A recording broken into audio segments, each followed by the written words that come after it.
오늘 말씀의 제목은 지금 우는 자는 복이 있나니입니다. 마태복음의 산상수훈은 팔복선언으로 시작이 되고 누가복음의 평지설교는 사복사화선언으로 시작이 됩니다. 그런데 팔복과 사복을 자세히 보면은 둘은 같은 복이라는 것을 알게 됩니다. 팔복 또는 사복에는 몇 가지 특징이 있는데, 첫째, 이것은 모두 마음의 복이라는 겁니다. 유교 사상에 오복이라고 있습니다. 오복. 첫째는 수, 장수하는 것입니다. 두 번째는 부유하고 풍족하게 사는 것. 세 번째는 강령, 몸이 건강하고 마음이 평안한 것.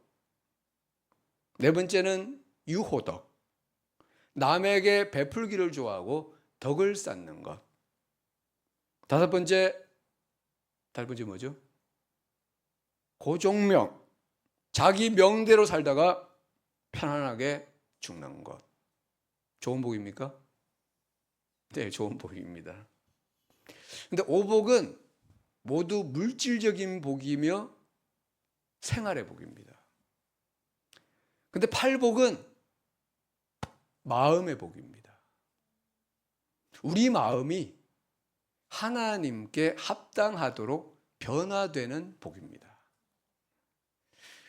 두 번째 팔복은 모두 예수님의 마음입니다. 심령이 가난하고 애통하고 온유하고 다 예수님 마음입니다. 우리에게 팔복이 임했다는 것은 우리 마음이 예수님을 닮아가고 있다는 겁니다. 이런 복이 우리에게 있기를 소망합니다. 세 번째 팔복은 천국 시민의 마음, 천국에 합당한 자의 마음입니다. 팔복은 천국에서 시작하여 천국으로 마치게 됩니다. 첫 번째 복, 심령이 가난한 자는 복이 있나니 천국이 그들의 것이며, 마지막 여덟 번째, 의를 위하여 박해를 받는 자는 복이 있나니 천국이 그들의 것임이라. 사복도 마찬가지입니다. 너희 가난한 자는 복이 있나니 하나님의 나라가 너희 것이며, 네 번째 복, 인자로 말미암아 사람들이 너희를 미워하고 멀리하고 욕하고 버릴 때에는 너에게 복이 있도다. 그날에 기뻐하고 뛰놀라. 어디에서? 하늘에서, 천국에서 너희 상이 큼이라. 그러니까 이 팔복과 사복은 모두 천국에서 시작하여 천국으로 마치는데, 천국 시민이 가져야 되는 마음의 복인 겁니다. 그 다음에 네 번째 팔복은 한 사람 안에 나타나는 복입니다. 이 사람에게는 심령이 가난한 복이 있고 저 사람에게는 애통하는 복이 있는 게 아닙니다. 한 사람 안에 이 8가지가 모두 나타나게 됩니다. 팔복은 별개의 복이 아니고 하나로 연결되어 있는 복입니다. 팔복의 순서, 사복의 순서에는 의미가 있습니다. 그냥 무작위로 그렇게 해놓은 게 아닙니다. 이 순서에 다 의미가 있습니다. 팔복과 사복의 첫 번째 복이자 근간이 되는 복은 심령이 가난한 복입니다. 심령의 가난함이 제일 중요합니다. 이 복이 있어야 그 다음으로 나아갈 수가 있습니다. 심령이 가난한 게 뭡니까? 아더 핑크 목사님의 정의를 화면에서 우리가 같이 한번 확인해 보도록 하겠습니다. 화면에 제가 읽겠습니다. 심령이 가난하게 된다는 것은 나는 가진 것이 아무것도 없으며 나는 아무것도 아니며 아무것도 할 수 없으며 나는 모든 것을 필요로 한다는 것을 깨닫는 것이다. 심령의 가난은 내 안에 계신 성령의 역사로 말미암아 자신의 공허함, 내가 완전히 비어 있다는 것을 깨닫는 것이다. 그것은 내 모든 의로움은 누더기에 불과하다는 것을 깨닫는 괴로움에서 시작된다. 여러분, 이렇게 심령이 가난한 자에게 두 번째 복이 임하게 됩니다. 의에 줄이고 목마른 복. 그는 주님의 의가 아니면 자기는 살 수가 없고 지옥에 떨어진다는 것을 알기 때문에 주님의 의를 갈망하게 되고, 그래서 그 의로 배부르게 되는 겁니다. 또 의에 줄이고 목마르다는 것은 뭐라고 했죠, 지난주에? 죄와 결별하고자 하는 열망, 주님께 순종하고자 하는 갈망이라고 했습니다. 이런 갈망이 우리 안에 있습니다. 여러분, 주님께 순종하고 싶은 마음이 여러분 속에 있습니까? 네, 다 있습니다. 없으면 기독교인이 아닙니다. 성령님이 다 넣어주셨습니다. 근데 문제가 뭡니까? 내 속에 여전히 죄의 본성이 있다는 겁니다. 내 속에서 주님께 순종하고자 하는 열망과 죄의 본성이 싸우고 있다는 사실입니다. 사도 바울은 로마서 7장에서 이런 그리스도의 현실에 대해서 말하고 있습니다. 로마서 7장 18절 이하에 보면 내 속 곧 내 육신에 선한 것이 거하지 아니하는 줄을 아노니 원함은 내게 있으나 주님께 순종하고자 하는 열망은 내게 있으나 선을 행하는 것은 없노라. 내가 원하는 바 선은 행하지 아니하고 도리어 원하지 않은 바 악을 행하는도다. 내 속사람은 하나님의 법을 즐거워하되 내 지체 속에서 한 다른 법이 내 마음과 싸워 마음의 법과 싸워 내 지체 속에 있는 죄의 법으로 나를 사로잡는 것을 보는도다. 여러분, 그래서 이 사람이 하게 되는 게 있습니다. 그게 뭡니까? 그게 애통입니다. 애통하게 돼요. 로마서 7장 24절 같이 읽어볼까요? 오호라 나는 공고한 사람이로다. 이 사망의 몸에서 누가 나를 건져내랴. 뭐하고 있는 거예요? 애통하고 있는 거예요. 여러분, 심령이 가난한 자는 의에 줄이고 목마르게 됩니다. 의에 줄이고 목마른 자는 애통하게 됩니다. 그리고 이렇게 애통하는 자에게 복이 있게 됩니다. 어떤 복인가요? 오늘은 사복 중에 세 번째 복입니다. 26장 21절 하반절 함께 읽겠습니다. 지금 우는 자는 복이 있나니 너희는 웃을 것이며. 우는 자, 클라이오라는 단어인데 크게 울부짖다 몹시 슬퍼하다는 뜻입니다. 근데 지금이라는 말이 있죠. 지금 슬피 우는 자는 복이 있나니 너희가 장차 웃게 될 것이다. 이 복은 팔복의 두 번째 복과 같은 복입니다. 마태복음 5장 4절 애통하는 자는 복이 있나니 그들이 위로를 받을 것이며. 애통하다, 펜데오, 슬퍼하다는 말입니다. 슬퍼하다. 현재 시제로 되어 있습니다. 다시 말하면 지금 슬퍼하는 사람은 복이 있나니 그들이 위로를 받게 될 것이다. 일반적으로 세상에서는 슬퍼하는 자는 복이 없다고 합니다. 그래서 슬퍼하지 말라. 슬픈 일이 있어도 슬퍼하지 말고 울지 말고 그냥 웃으라. 이렇게 말합니다. 근데 주님은 지금 슬퍼하는 자, 지금 우는 자가 복이 있다고 했습니다. 그럼 이들은 왜 우는 겁니까? 무엇 때문에 슬퍼하고 무엇 때문에 우느냐? 예수님께 들려주신 비유의 말씀이 있는데 두 사람이 기도하러 성전에 올라갔습니다. 한 사람은 바리새인이고 한 사람은 세리였는데 이 바리새인 속에는 뭐가 있었습니까? 자기의, 자기 자랑이 충만했습니다. 그래서 애통이 없었습니다. 그런데 심령이 가난했던 이 세리의 마음에는 애통, 슬픔이 충만했습니다. 그는 무엇 때문에 슬퍼했습니까? 노아복음 18장 13절, 세리는 멀리 서서 감히 눈을 들어 하나님을 쳐다보지도 못하고 다만 가슴을 치며 애통하며 이르되 하나님이여 불쌍히 여기소서 나는 죄인이로소이다 하였느니라. 무엇 때문에 슬퍼했습니까? 자기 죄 때문에.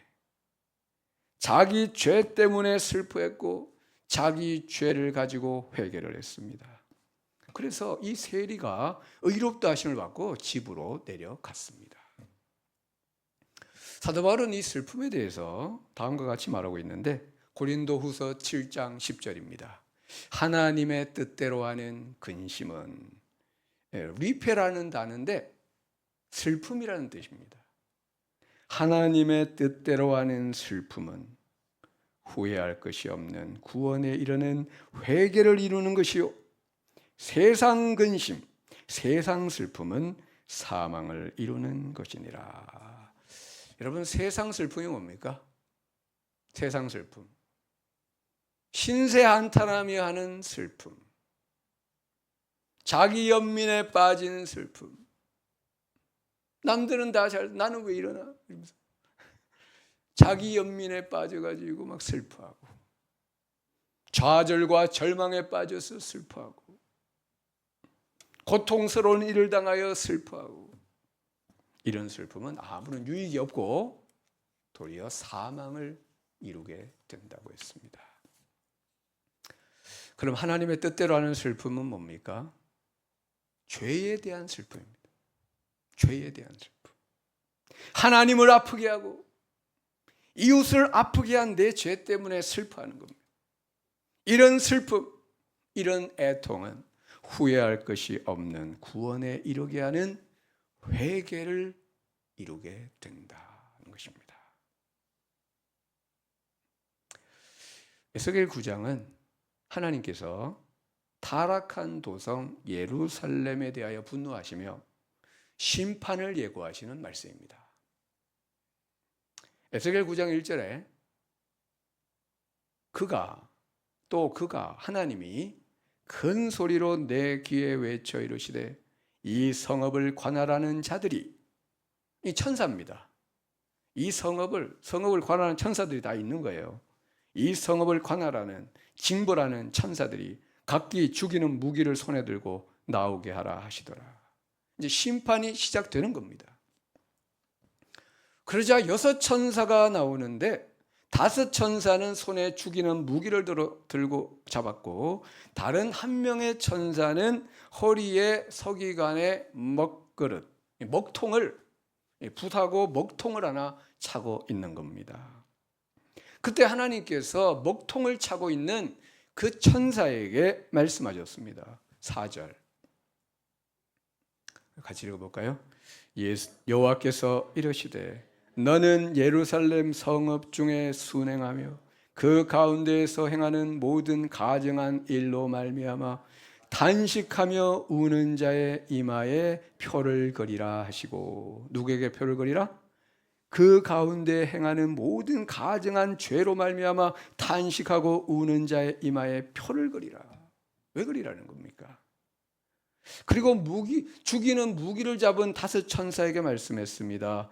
9장 5절과 6절, 너희는 그를 따라, 먹그릇으로 이렇게 표하는 그 천사를 따라 성읍 중에 다니며 불쌍히 여기지 말며 긍휼을 베풀지 말고 쳐서 늙은 자나 젊은 자나 처녀나 어린이와 여자를 다 죽이되 심판의 칼을 휘두르라는 겁니다.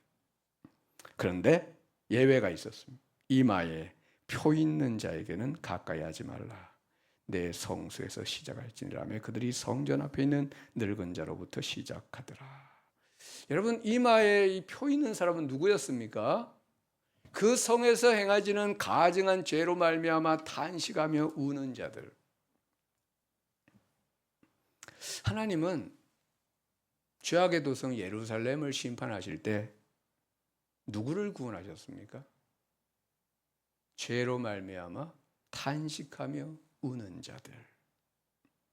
죄로 말미암아 애통하며 슬퍼하는 자들을 구원하셨습니다. 여러분, 모든 사람은 죄인이고 죄의 삭은 사망입니다. 그런데 그 죄의 심판과 사망에서 구원받는 사람들이 있는데 그들은 죄로 말미암아 탄식하며 우는 자, 자기 죄 때문에 슬퍼하며 애통하는 사람들이었습니다. 왜냐하면 그들만이 구원에 이르는 참된 회개에 이를 수 있기 때문입니다. 여러분, 초대교회의 역사는 애통과 회개의 역사였습니다.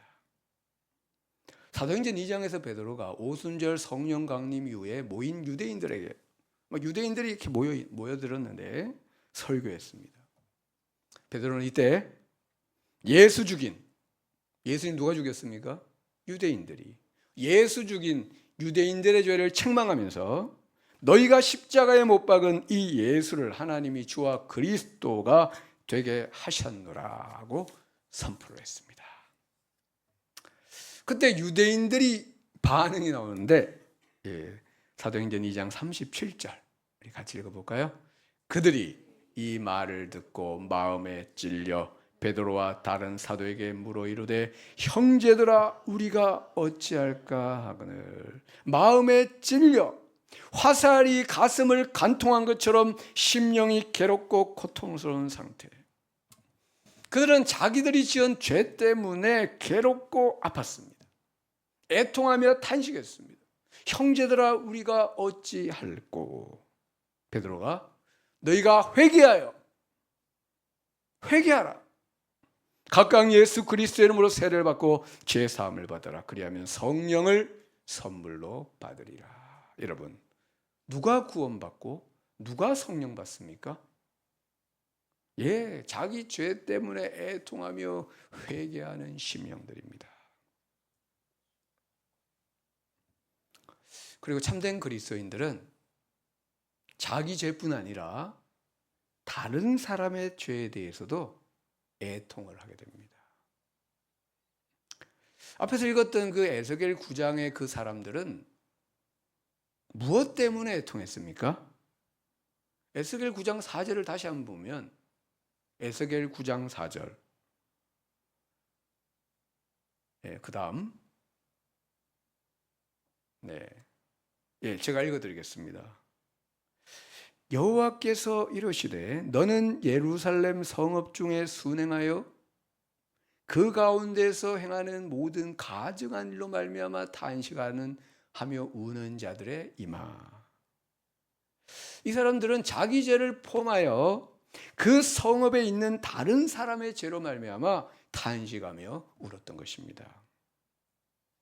바울은 회개하지 않는 고린도 성도들 때문에 애통했습니다. 공동번역 고린도후서 12장 21절에 보면 전에 더럽고 음란하고 방탕한 생활에 빠져있던 많은 사람들이 아직도 그 죄를 회개하지 않고 있다면 나는 그들을 보고 슬피 울게 되지 않겠습니까? 나는 그런 일이 없기를 바랍니다. 시편 119편의 그 시인도 같은 슬픔이 있었습니다. 시편 119편 136절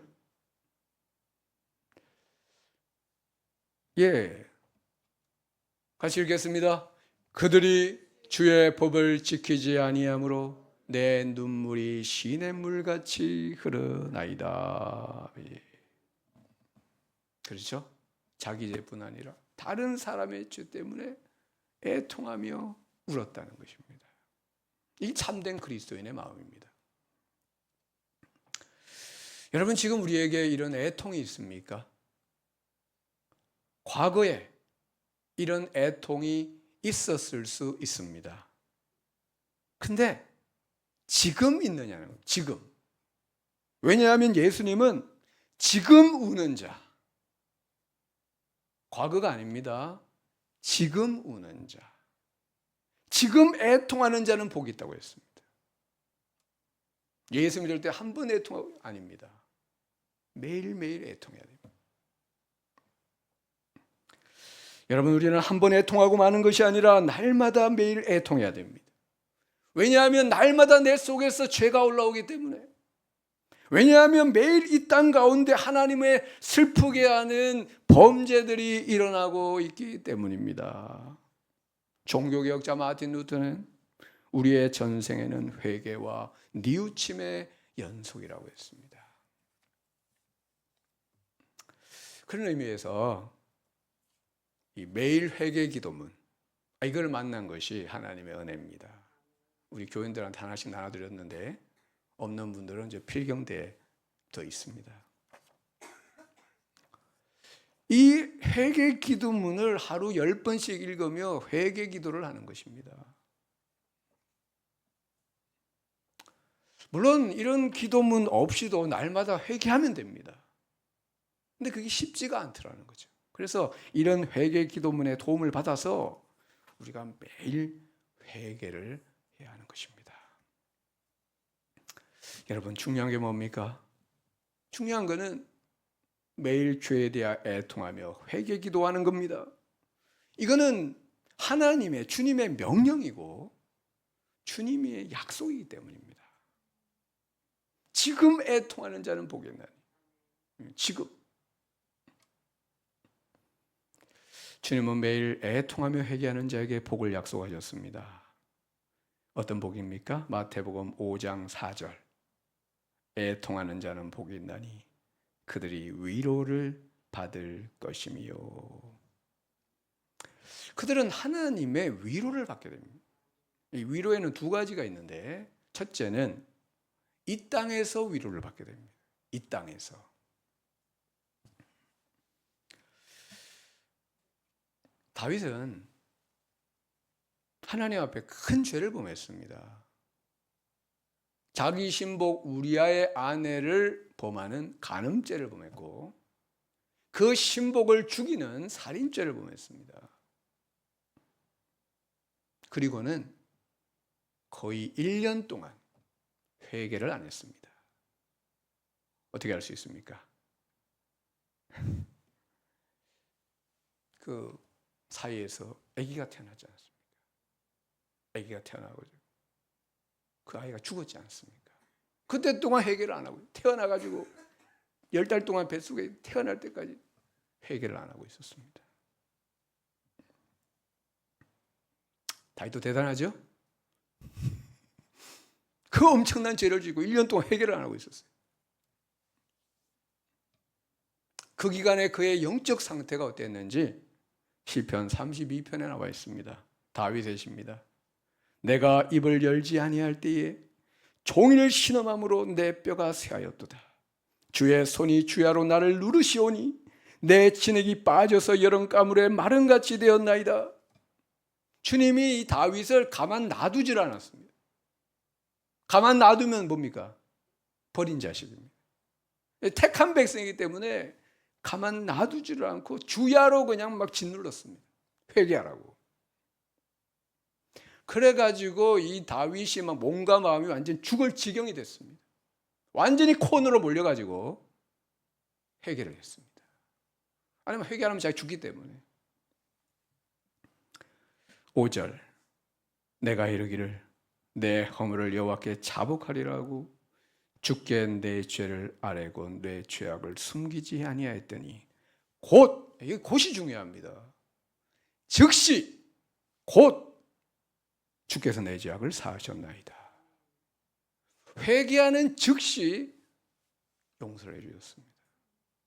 하나님이 얼마나 용서해 주고 싶은지. 근데 회개를 안 하면 용서를 안 됩니다. 눈 감아 주시겠지 이런 거 없습니다. 회개를 해야 용서가 되는 겁니다. 회개했더니 즉시 하나님의 용서, 하나님의 위로, 평강이 그에게 임했습니다. 하나님과의 관계가 다시 화목하게 됩니다. 여러분, 회개하는 심령은 이 땅에서 하나님의 위로, 용서, 평강, 하나님과의 그 화목의 복을 누리게 되는 겁니다. 그게 하나님의 위로입니다.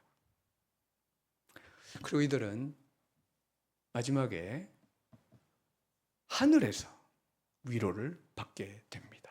하늘에서. 21절 하반절을 다시 보면 지금 우는 자는 복이 있나니 너희가 웃을 것이며 지금 땅에서 죄 때문에 울고 애통하는 자는 복이 있나니 그들은 천국에서 주님과 함께 웃게 될 것이다. 미래형입니다. 근데 반대도 있어요. 이 사화 65절 하반절 화 있을진저 너희 지금 웃는 자여 너희가 애통하며 울리로다. 지금 죄 가운데 있으면서 막 낄낄거리며 웃고 있는 자들이 있습니까? 이 세상에? 많습니다. 지금 죄 가운데 있으면서 막 낄낄거리면서 웃고 있는 자들이 많습니다. 그들은 장차 애통하며 울게 될 것이다. 어디에서? 지옥에서 애통하며 울게 될 것이다. 여러분, 지옥은 어떤 곳입니까? 우는 곳입니다. 특히 이를 갈며 우는 곳입니다. 마태복음 13장 42절 주님 말씀에 거기서 울며 이를 갈게 되리라. 우는 곳이고 그곳은 이를 갈면서. 왜? 회개를 안 했기 때문에. 반대로 천국은 어떤 곳입니까? 다시는 울지 않는 곳입니다. 하나님의 위로 안에서 모든 눈물을 거두고 주님과 함께 영원히 기뻐하는 곳. 바로 주님이 우리를 부르시는 곳입니다. 천국에서 우리를 부르고 계세요. 계시록 21장은 천국을 이렇게 묘사하고 있습니다. 21장 3절, 4절 보면요. 내가 들으니 보호자에서 큰 음성이 나서 이르되 보라 하나님의 장막이 사람들과 함께 있음에 하나님이 그들과 함께 계시리니 그들은 하나님의 백성이 되고 하나님은 친히 그들과 함께 계셔서 모든 눈물을 그 눈에 닦아주시니 다시는 사망이 없고 애통하는 것이나 곡하는 것이나 아픈 것이 다시 있지 않으니 처음 것들이 다 지나갔음이로라. 여러분, 이 땅에서 죄 때문에 울었던 그 모든 눈물을 하나님이 다 닦아주십니다. 그래서 천국에서는 다시는 애통하는 것이나 우는 게 없습니다. 천국은 울지 않습니다. 웃는 것입니다. 누구와 함께? 예수님과 함께 웃는 것입니다. 사랑하는 여러분, 지금 여기에서 우리는 애통하는 자가 되어야 됩니다. 그렇다고 항상 울면 되란 말은 아니고 항상 시무룩해 가고 이게 아닙니다. 하나님 앞에서 나의 죄에 대해서 애통하고 회개하고 그다음 기쁘게 또 웃으면서 살고 또 하루를 내 죄 때문에 슬퍼하고 다른 이의 죄 때문에 슬퍼하고 나라와 민족의 죄 때문에 애통하는 자가 되어야 한다. 그래야면 하나님의 위로와 평안과 기쁨이 여러분에게 임하게 될 것입니다. 그리하면 저 천국에서 하나님의 영원한 위로와 기쁨에 참여하게 될 것입니다. 이런 애통하는 자의 복이 우리 모두에게 있기를 주의 이름으로 축원합니다. 아멘. 기도하겠습니다. 사랑의 주 하나님 아버지, 우리로 애통하는 자가 되게 하여 주옵소서. 우리 심령에 애통하는 심령을 불어넣어 주옵소서. 날마다 내 죄 때문에 애통하고 다른 이의 죄, 나라와 민족의 죄로 말미암아 탄식하며 우는 자가 되게 하여 주옵소서. 주님, 우리로 하여금 세상 슬픔에 빠지지 않게 하시고 자기 연민, 신세 한탄에 빠지지 않게 하시고 하나님의 뜻대로 하는 슬픔을 가져서 후회할 것이 없는 구원에 이르는 회개를 이루게 하여 주옵소서. 그래서 이 땅에서도 하늘에서도 주님의 위로를 받는 자 되게 하여 주옵소서. 예수님의 이름으로 기도드리옵나이다. 아멘.